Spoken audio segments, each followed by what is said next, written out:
আলহামদুলিল্লাহ।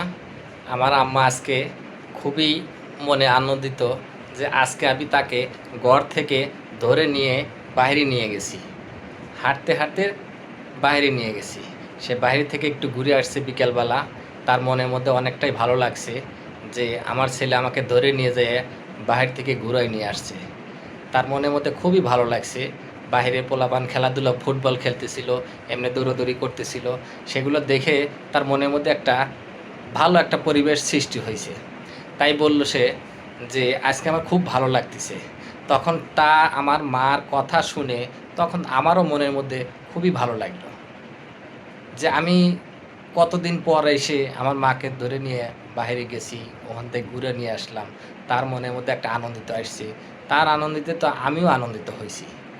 আমার এতটাই ভালো লাগছে যে আমার মাকে আমি নিয়ে যাই ঘুরায় নিয়ে আসলাম। সে কতটা আনন্দের মধ্যে দিনটা গেল আজকে।